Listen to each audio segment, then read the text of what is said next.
Hindi naman po sang-ayon si Pangulong Bongbong Marcos sa mga pahayag ng kapatid na si Senadora Amy Marcos. Kaugnay ng imbestigasyon ng komite nito sa pag-aresto kay dating Pangulong Duterte. Nagbigay na rin po ng reaksyon ng ilang opisyal na pinaiimbestigahan sa Ombudsman. Saksi, si Tina Panganiban Perez. Sa graduation ceremony ng PNP Academy sa Cavite, nakausap ng media si Pangulong Bongbong Marcos. Katatapos lang noon ang mga pahayag ng kanyang kapatid na si Senator Amy Marcos na politika ang motibo sa pag-aresto kay dating Pangulong Rodrigo Duterte base sa pag-iimbestigaan niya ng kanyang komite sa Senado.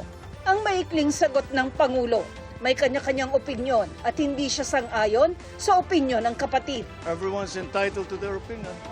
I disagree.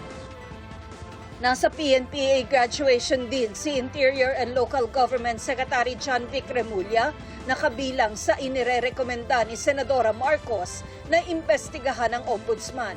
We will have our chance to prove ourselves, pero important is that Senator Amy believes in due process unlike the people that she follows. And you're ready to face her? Of course, anytime. I have nothing to hide. Si PNP Chief Romel Marbil na kabilang din sa nais pa imbestigahan, tumangging magkomento. Bukas naman si Justice Secretary Jesus Crispin Remulla sa rekomendasyong imbestigahan sila ng Ombudsman kaugnay ng pag-aresto kay dating Pangulong Duterte. Sabi ng kalihim, hindi siya natatakot sa rekomendasyon ng komite ni Senadora Amy Marcos. So, welcome development. Hindi naman tayo natatakot dyan. Ginawa namin yung dapat gawin. At it's for the best, to our best judgment. What's good for the country is what we did. Sinisika pa namin kunan ng pahayag si Ambassador Marcos Lacanila. Para sa GMA Integrated News, Tina Panganiban Perez, ang inyong saksi. Ngayong patapos ng Abril hanggang unang linggo ng Mayo, inaasahan ng pinakamataas na heat index o damang init ayon po sa Pag-asa. At sa gitna nito, ilang lugar naman sa bansa ang inulan ng yelo. Ating saksihan! Yelo ang ulan, guys! Ayan! Hala, lalaki! Nagulat ang ilang taga-Naig Cavite nang biglang sa gitna ng init, umula ng yelo kahapon. Tumagal ito ng 10 minuto saka umihip ang malalakas na hangin. Oh my God! Hala, kaulan sang ay! Nagka-hailstorm din kanina sa Esperanza, Sultan Kudarat na tumagal ng lampas 5 minuto. Ayon sa Pag-asa, namumuo ang hail o yelo tuwing may makakapal na ulap na nagdudulot ng severe thunderstorm. In distance po ng cloud doon sa ground ay short lamang po or maiksi. Kaya po para sa halip po na matunaw o mag-evaporate or lumiit yung crystal po o yung ulan ay bumagsak po ito into hail. Thunderstorms din na nagpaulan sa Maynila pasado alas 3 ng hapon kanina. Halos mag-zero visibility sa Dimasalang Street. Umulan din sa bahagi ng Mindanao Avenue sa Quezon City. Ayon sa Pag-asa, may tsansa pa rin ng thunderstorms sa Metro Manila bukas.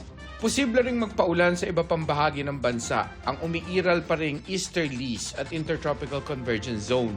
Sa rainfall forecast ng Metro Weather, may mga pag-ulan sa ilang bahagi ng Luzon pero mas maraming uulanin sa Visayas at halos buong Mindanao. Posible pa rin ang malalakas na ulan na maaaring magpabaha o magdulot ng landslide. Ang binabantayang low pressure area naman, panandali ang lumabas ng Philippine Area of Responsibility. Pero pumasok na ulit. Kasabay ng mga pag-ulan, posibleng umabot sa danger level ang init sa ilang lugar. Pinakamataas ang 46 hanggang 47 degrees Celsius. Posibleng hanggang 42 degrees Celsius ang heat index sa Metro Manila. Peak po na ating heat index ngayong end of April hanggang first week po ng May. Yan po ay base sa ating mga datos. Para sa GMA Integrated News, ako si Mark Salazar, ang inyong saksi. Kinumpirma ng Vatican na 2 kardinal na ang nagsabi na hindi sila dadalo sa conclave para sa pagpili ng susunod na Santo Papa dahil sa kanilang kalusugan. Magiging kaagapay naman si Luis Antonio Cardinal Tagle sa paghahanda sa conclave. Saksi si Maki Pulido.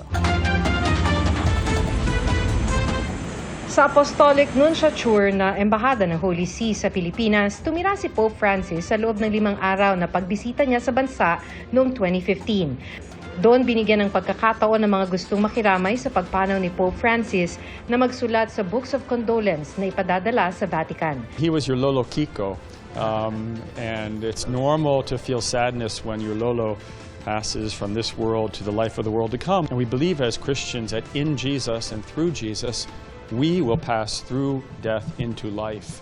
Isa si Bishop Edgardo Juanich sa mga nag-iwan ng mensahe sa Books of Condolence.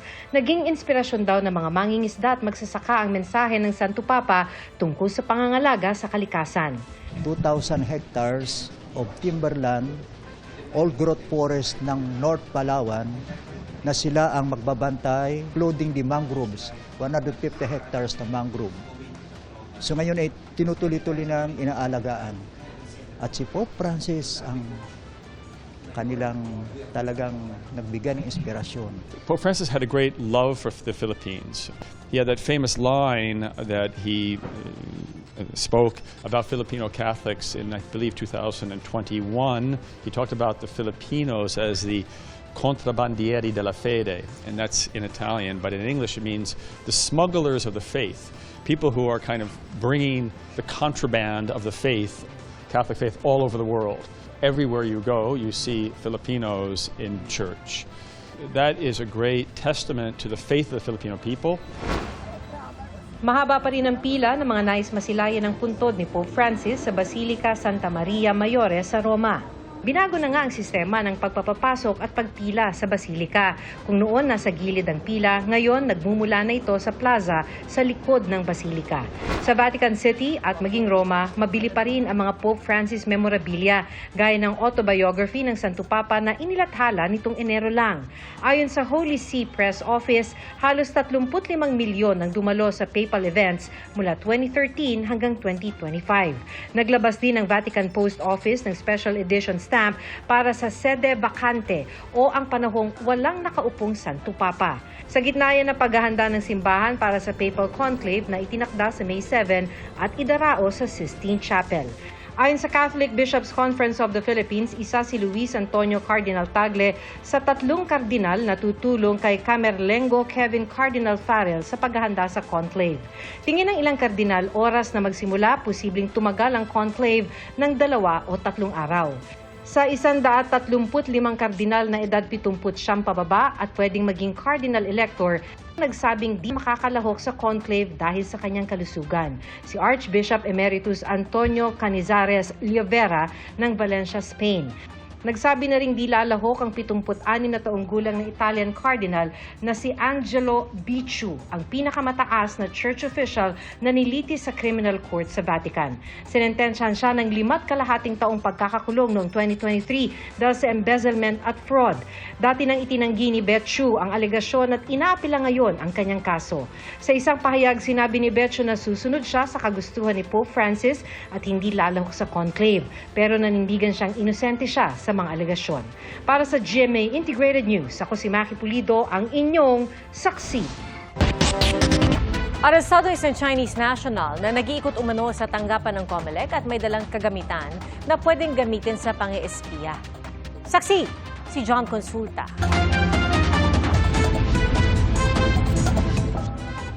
Ito ang surveillance video ng NBI-NCR sa 2 Chinese habang nag-aayos ng sasakyan sa Makati nitong weekend na pinaniniwalaang may gamit na pang-espiya. 5 araw nang minamatsagan ng galaw ng mga dayuhan. Ito nga mga kapuso, tuloy yung ating stakeout dito sa bahagi ng Maynila. Pero ang kapansin-pansin ay nandito sa ating kanan, itong mismong Palasyo del Gobernador na tanggapan ng COMELEC. At yung ating target na sasakyan ay nandito lamang sa tawid ng mga kalsada. So, tingnan natin kung ano nga ba yung pakay na itong sasakyan na ito. Ano ba yung kanyang laman at bakit siya nandito sa lugar na ito. Nang gumalaw na ang sasakyan, hinarang na ito ng NBI. Open the door! NBI! Down! Down, down, down!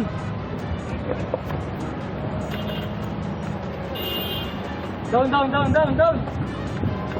Posas, posas. Down, down. Posas, posas. Arestadong isang Chinese na may tourist visa. Tumambad sa likuran ng sasakyang nirentahan ng Chinese. Ang umaandar pang equipment na kung tawagin ay IMSI catcher. May kakayahan itong humigop ng mga sensitibong data at impormasyon tulad ng text messages, cellphone numbers, calls at iba pang data mula sa mga cellphone na malapit dito. May ikot sa mga government facilities natin. Kumilik ang iniikutan na nila ngayon. Remember na fast approaching ang ating eleksyon, Hindi natin alam kung anong pakay nila. Na-recover din sa sasakyan ang 3 SIM cards, cellphones at iba pang mga gadgets. Nang tanungin ang Chinese sa kanyang aktibidad. What's this, sir? What's this? What's this? What's this? Hindi niya alam. You okay? Patuloy na hinahanap ang ikalawang Chinese na sakot sa umano'y spying activities ng naarestong dayuhan. Ayon naman kay COMELEC Chairman George Garcia, walang dapat ipangamba. Wala raw election data sa COMELEC headquarters. Nagsagawa rin daw sila ng test at wala raw na kompromiso sa kanilang system. Para sa GMA Integrated News, ako si John Consulta, ang inyong saksi.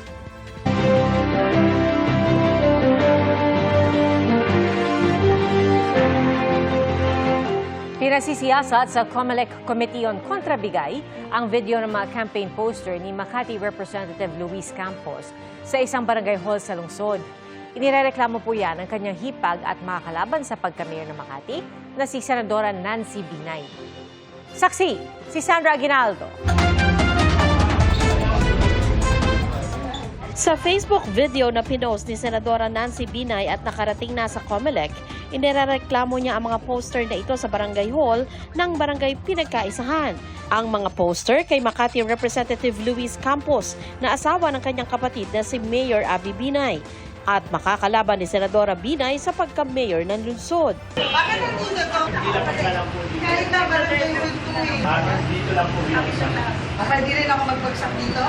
Opo, pero hindi ko gagawin yun dahil bawal yun eh. Barangay hall. Sagot ni Campos sa isang Facebook post, hindi naman nakakabit sa anumang bahagi ng barangay hall ang mga poster. Nakatupi at nakasalansan daw ito ng maayos sa ibabaw ng mesa para pwedeng kumuha ang mga residente upang ikabit sa kanilang bahay.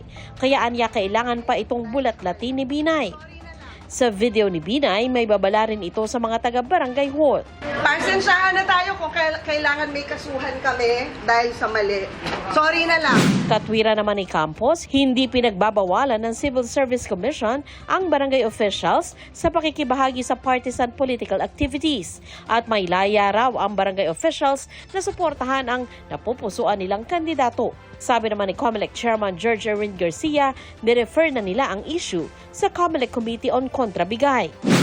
Sa ngayon, nasa 213 na ang hawak na kaso ng komite. Number one among the complaints is still the misuse of the ayuda, use of posters in state-owned facilities, vehicles, and other properties and equipments. Samantala, naghain na ng petition for disqualification ang COMELEC Task Force SAFE laban kay Misamis Oriental Re-electionist Governor Peter Unabia dahil sa pahayag na dapat magaganda ang nabibigyan ng nursing scholarship. Pinagbasehan din ang pahayag ni Unabia na nag-uugnay umano sa mga Muslim sa karahasan at terorismo. Hiniling ng task force na isuspend ang proklamasyon nito kung manalo sa eleksyon. Sa isang pahayag, kinumpirma ni Unabia ang petisyon pero sinabing mananatili siyang gubernatorial candidate. Naghain na rin ng tugon si Manila mayoral candidate Isko Moreno Dumagoso sa COMELEC. Kaugnay sa show cause order dahil sa umunay pamimili niya ng boto.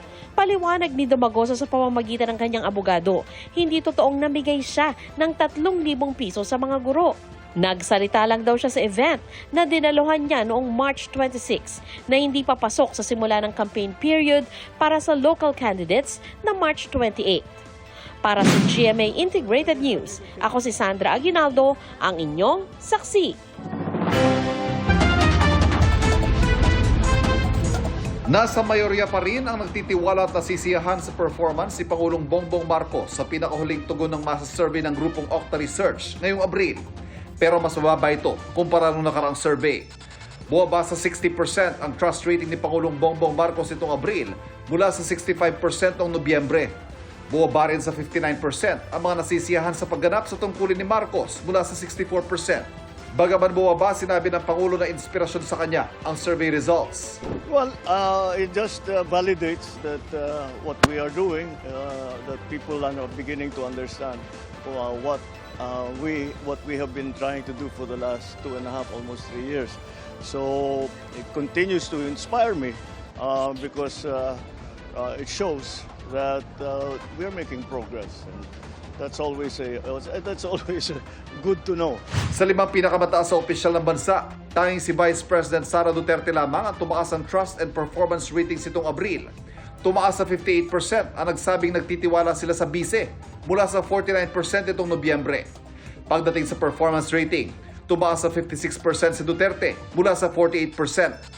Kapwa bumaba naman ang trust rating sina Senate President Francis Escudero sa 55% at House Speaker Martin Romualdez sa 54%. Nasa 5% ang trust rating ni Chief Justice Alexander Gesmundo. Ang mga nagsabing nasisiyan sila sa pagganap sa tungkulin ni Escudero, bumaba sa 53%, habang bumaba rin sa 55% at 5% ang performance ratings ni Romualdez at Gesmundo. Wala nagpakomisyon sa survey na ginawa nitong April 2 hanggang 5 sa 1,200 Filipino adults na respondents. May margin of error ito na plus or minus 3%. Para sa GMA Integrated News, ako si Ivan Mayrina, ang inyong saksi. 13 araw bago ang eleksyon 2025. Pagsusulong ng karapatan ng iba't ibang sektor ang tinutukan ng kampanya ng mga kandidato sa pagkasenador. Saksi, si Rafi Tima. Halaga ng pananampalataya sa pamumuno ang idiniin ni Manny Pacquiao sa Davao. Pagpapalakas sa sektor ng agrikultura ang itinulak ni Kiko Pangilinan. Pagbibigay ng oportunidad at trabaho ang inihayag ni Ariel Querubin.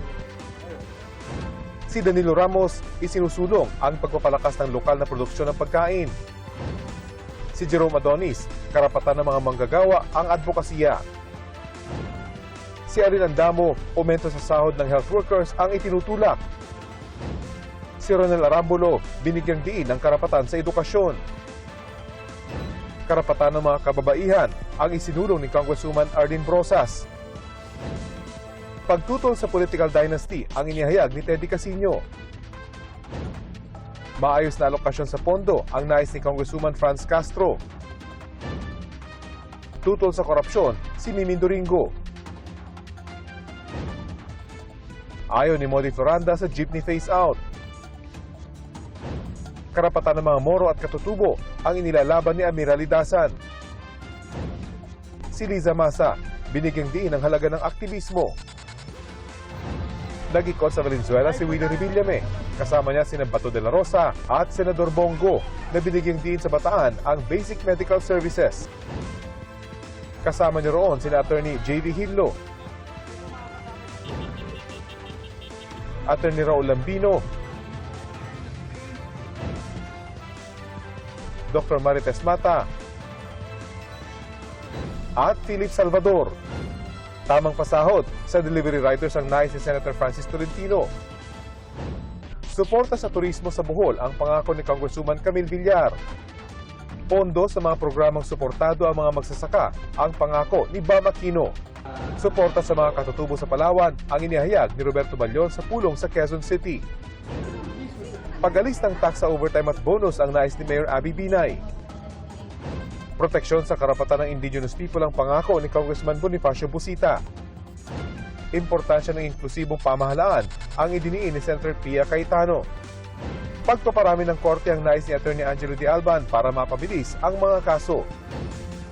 Ayaw ni Lodi de Guzman ng anyay politics of the elite.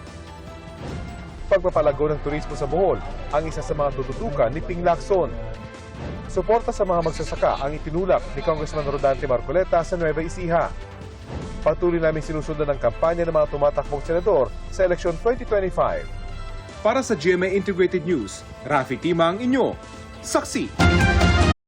Mga kapuso, maging una sa saksi. Mag-subscribe sa GMA Integrated News sa YouTube para sa iba't ibang balita.